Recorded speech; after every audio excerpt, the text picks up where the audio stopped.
This video is brought to you by Nebula. Since Putin's invasion of Ukraine, one of the main things on the EU's agenda has been energy. Despite usually playing a somewhat understated role in the EU, in the last few years, Spain, which just took on the EU Council's rotating presidency, has emerged as a sort of energy powerhouse on the continent, with a strong economy, massive renewable potential, and good access to gas from Africa. So in this video, we're going to have a look at how Spain's energy mix is changing, the current government's policies, and how Spain could become Europe's energy hub.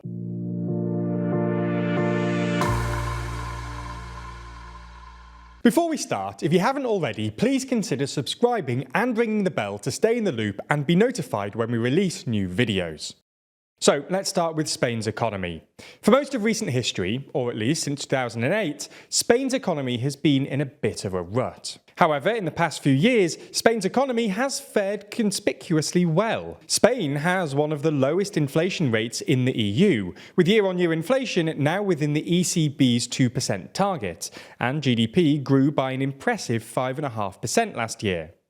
While that's expected to slow somewhat over the next couple of years, last month the IMF upgraded its growth forecast for 2023 from 1.5% to 2.5%, almost 3 times the Eurozone average of 0.9%. The point we're making here is that, while Spain's rickety economy might have ruled it out a couple of years ago, its current economic strength suggests that Spain is well placed to play a crucial role in Europe's energy transition.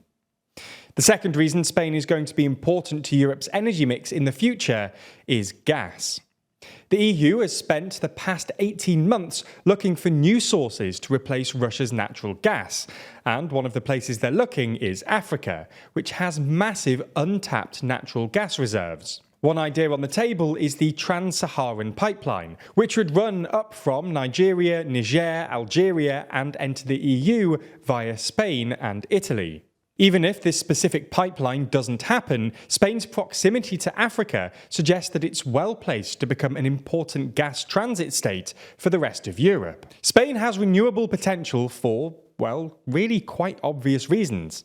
It's very sunny, quite windy, and has lots of empty land, which means there's a lot of potential for solar and wind projects. Spain has some of the best solar potential in not just Europe, but the world, largely thanks to the fact that the south is almost constantly sunny. Today, Spain has the second most solar capacity in the EU after Germany, but it has plans to literally double its capacity in the coming years. At the end of 2022, Spain had about 27 gigawatts of solar capacity installed, compared to 69 gigawatts in Germany, 25 in Italy, and 16 in France. Last year, solar accounted for about 12% of all of Spain's electricity generation, and Spain added nearly 8 gigawatts of new solar, roughly as much as Germany and about triple that of Italy and France. On top of that, the Spanish government has already approved another 25 gigawatts of solar projects, mostly in the centre of the country around Madrid, which are due to be completed before June 2025. This would essentially double Spain's solar capacity, and the government expects to add yet another 25 gigawatts or so by 2030, according to its 2023 National Energy and Climate Plan. The same plan also aims to double Spain's wind capacity by 2030. While solar is expected to make up the largest fraction of Spain's total energy mix, Spain is still a European leader in wind. Spain currently has about 28 megawatts of wind power installed, more than any other EU country except Germany. On top of all of this, Spain also has pretty good hydropower, with most of its big hydroelectric dams in the north, where the terrain is more mountainous. According to the International Hydropower Association, Spain has 20 gigawatts of hydropower capacity, the fourth most capacity in the EU after France, Italy, and Norway. Unfortunately for the Spaniards, Spain's hydropower capacity has essentially stagnated because, well, Spain has had a domestic hydropower industry for decades now, and they've built all the obvious dams. Nonetheless, this base of hydropower is great news for Spain when it comes to the energy transition, because the Spanish government plans on using it as a sort of baseload energy source. Essentially, wind and solar are great, but they're intermittent. They only work when the sun is shining or the wind is blowing. But people want energy all the time, and especially when it's dark. To guarantee that people can have energy on demand, you either need loads of energy storage, i.e. batteries, which are very expensive, or you need a reliable source of energy that can be turned on and off, like hydropower or nuclear. There's actually a bit of a dispute going on over this in Spain at the moment. The People's Party want to keep Spain's nuclear reactors, which currently account for between 15 and 20% of all of Spain's electricity generation. But Pedro Sanchez's Socialist Party wants to phase them out by 2035 and have renewables account for over 80% of generation. Anyway, you get the idea. Spain is already one of Europe's leading players when it comes to renewables, and the current government wants to dramatically increase capacity. In part because renewables are intermittent, which means you'll sometimes have more energy than the grid can handle, Spain wants to use this excess energy to become Europe's leading green hydrogen producer. We obviously don't have time to explain everything you need to know about hydrogen, but the basic idea is that hydrogen is a clean, energy-dense fuel, which is expected to partly replace fossil fuels in the future.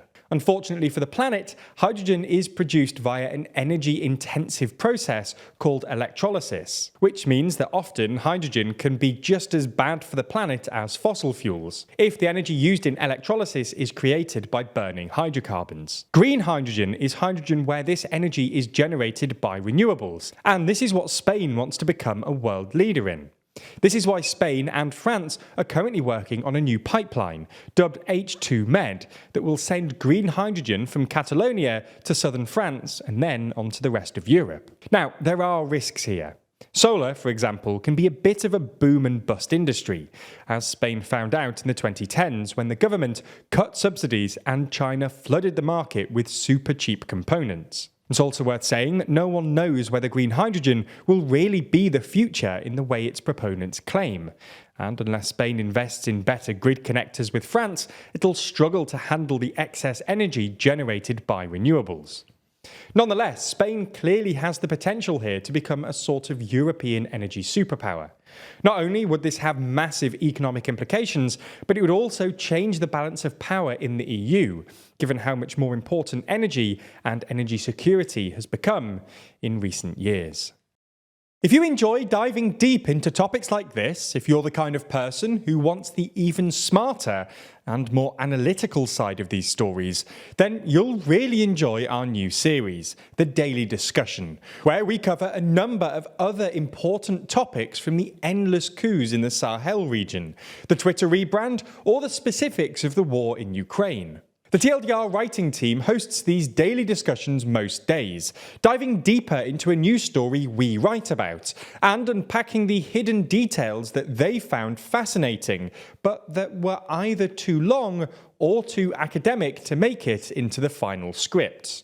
If you want to check this series out, you can find the episodes exclusively on Nebula. The best news is that Nebula is less than £2 a month and provides you with ad-free and exclusive videos from TLDR and a ton of incredible content from other creators like Johnny Harris, Real Life Law and Legal Eagle. Check it out by clicking the link in the description and make sure you use our link so they know that you came from us.